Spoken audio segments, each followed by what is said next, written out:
thank you for being here. I'm sorry I don't have much of a voice, so I'm going to turn this over to my colleagues standing behind me because they're going to talk about their bills that they passed successfully off the House floor. Just making 2 points today. I don't know if you all saw, the governor expanded the call today. We cannot accept this call without a quorum in the House. The Democrats last night were told not to be here today by their own caucus leadership. That's unacceptable. Included in this call, among other things, are teacher pay raises. We can't bring it up without a quorum. So this is on the Democrats for them not being here today, for us not being able to accept this proclamation. We certainly hope that they'll be here tomorrow so that we can take this important item up. So now I'm going to turn over to my colleagues. We're really here to make a point that we've successfully passed major legislation dealing with border security. The strongest border security bill in our nation's history is sitting over in the Senate. We certainly hope the Senate will take that up and pass it and get it to the governor's desk as quickly as possible. We also have Dr. Buckley here to talk about his bill, the status of that. If it's okay, we're going to let the members talk about all their legislation, where it stands, the importance of it, and then we'll take questions after they all do that. Dr. Buckley? Today's an important day for Texas, and it's an important day for the Texas House. Over the last few weeks, many diligent members of this body have worked with the governor's office to expand the call on the day that happened. It is important to this body and it's important to Texans that we take up teacher pay, that we take up school safety, that we increase the basic allotment, and we reform an accountability system that better informs parents. The call has been expanded, but the Texas House cannot receive it. It is important that all of our colleagues know, our Democratic colleagues know, they need to come to work. The issues we've been waiting to take up are now able to be taken up. And we want them to be on the floor so that we can move this important issue forward. You know, you've never seen a time where inflation has impacted our school districts more than it has over the last 2 years. You look at multiple districts running deficit budgets. The key to ending that, the key to providing the resources necessary to educate 5.4 million kids is in this proclamation, and we can't receive it. It's time for the Texas House to do what we do, that's to have a hearing and talk about these issues and debate it on the floor, and we need a quorum to do so. Thank you very much. Sure. The Texas House just passed the strongest border bill in the history of border bills, House Bill 4. And House Bill 4 is the strongest bill of its kind of any state in the nation. It provides for state penalties for illegal entry if you arrive in our country illegally, and also authorizes law enforcement officers to take folks that have gotten here illegally to a legal port of entry and order them back, and provides for significant penalties if they don't comply with that. That bill is scheduled for hearing tomorrow. Senator Birdwell is carrying that. I appreciate Senator Birdwell and have worked with him. Look forward to continue work with him. He knows the issue very well. He's had a border bill of his own, and so and he's chair of that committee. I look forward to the Senate quickly passing House Bill 4 and to keep it just as strong as it is, if not making it stronger. So we look forward to that and look forward to the time we passing House Bill 4 to keep it the strongest border bill in our country, because Texans have to protect Texas, especially when the Biden administration fails and refuses to do so.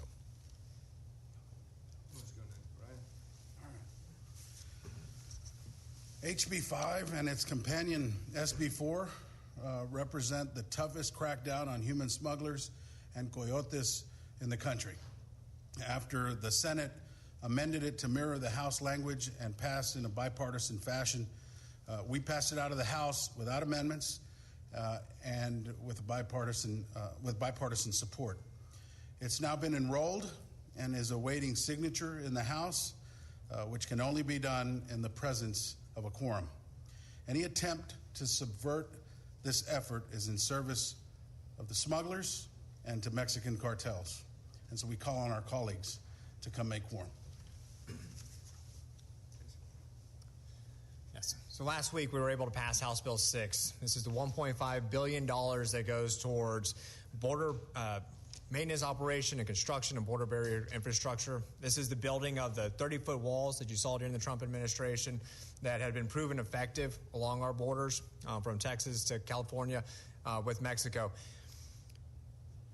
This is an important tool for Operation Lone Star. This is an amount that was given to us, presented to us by the Texas Department of Public Safety in conjunction with the Texas Facilities Commission as to what can be built between now and the next legislative session. It's important that we get this job done before the next legislative session and ensure that we're able to build over 100 feet of wall, this Trump-era wall, before the next legislative session. Right now, the bill sits in the Senate. It has an opportunity to be signed and sent to the governor immediately. And that is our call on our Senate partners. We're working closely with Senator Huffman to make sure that we are continuing to do everything we can to secure the Texas border in the absence of the federal government stepping up to do their role in this. Thank you. Thank you. It's good to be with my colleagues here. This is we've seen this movie before, and It's not pleasant here as we're trying to do the business of the people of Texas to not be able to do so. This is not legislative maneuvering on the part of our Democrat colleagues. This is a hijacking of the will of the people of Texas. We have the Texas House has gathered over the past several days to deliberate and debate and vote openly and in good faith on very serious priorities for the people of Texas. You've heard about border security. As well, last week we passed Senate Bill 7. I was proud to carry that bill in the House. We passed it on a bipartisan basis.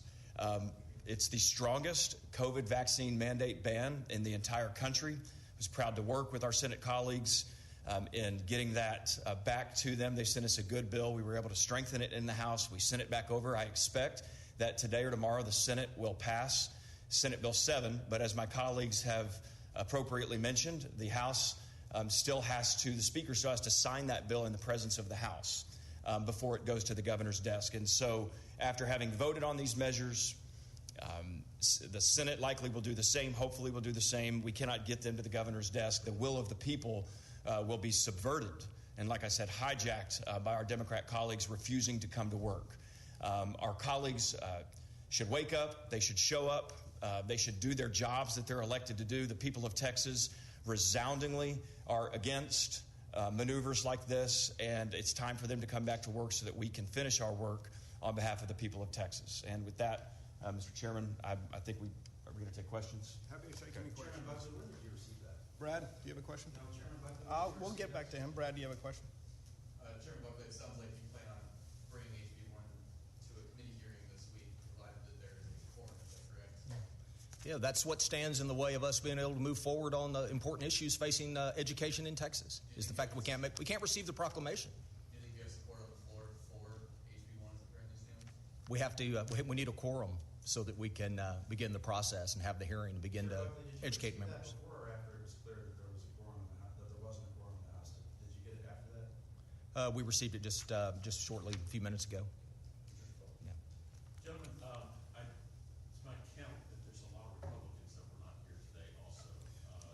The point is there was a majority of the Republican caucus here. There was not even a majority of the Democrat caucus here, but they were specifically told not to be here by their leadership. So that's the difference. Do you make the call in the House? That's not my call. I think all options are on the table. Eleanor? Governor Abbott has said that he wouldn't add teacher pay to the special session agenda until there was a deal reached on vouchers, the ESA program. So I guess with y'all's proposal, does this mean Governor Abbott is on board with that? Like that would get his blessing? And same question in terms of the Senate's support for that bill, with him adding that $2,000. Myself and my colleagues have spent the last several weeks in negotiations with the governor's office, making sure that we could expand the call to include teacher pay, school safety, increasing the basic allotment, and significant accountability reform. The fact that we can't even receive the proclamation today just stifles the work that my colleagues and I have done in good faith with the governor's office. So now it's time for a quorum so we can move forward with these issues. Members need to see a bill. To pass a bill, they need to see a bill. You need to have the debate. You need to have the hearing. But when you can't even receive the proclamation, that's the first hurdle to get over. And so I just call on my Democratic colleagues to come to work. Come to work so we can debate this. But does House Bill 1 in its current form have the support of the Senate and the governor's office? We will have a committee substitute if we could ever receive the proclamation. That's what we have to do. We have to keep this in order of what allows us to do what the House does. And we have to receive the proclamation because we need a quorum. Chairman Buckner, realistically, could you get your committee substitute with school district runs and bill analysis and fiscal note done in time for next Tuesday's last day? Well, the failure to have a quorum certainly makes that difficult. But if folks would show up to work, we'd be able to do it. Something this complex, you had talked about how complex it was to get time. So you mentioned that. But you can't begin to move the wheels of legislation until you have a quorum when members show up to work. Then we can move forward. Last one. Yeah. Chairman. Yes, sir. HB 1, and it's kind of like two-pronged, I apologize for this. HB 1 seems to be a comprehensive compromise by piece of legislation with a pilot program with the school choice voucher plan. Could you separate, or, with the teacher pay, I know you got teacher pay in HB 1. Are they going to be separated, or is it all or one with HB 1? My intention and my word to the members of this body is that we would work on an omnibus bill, a bill that included teacher pay, school safety, increasing the basic allotment, accountability reform, and a form of education savings accounts. We've taken that up as one bill. Thank you. Does the House plan to pass anything on Colony Ridge? I think that's not a question for the House. That's a question for the governor. Thank y'all very much. Appreciate it.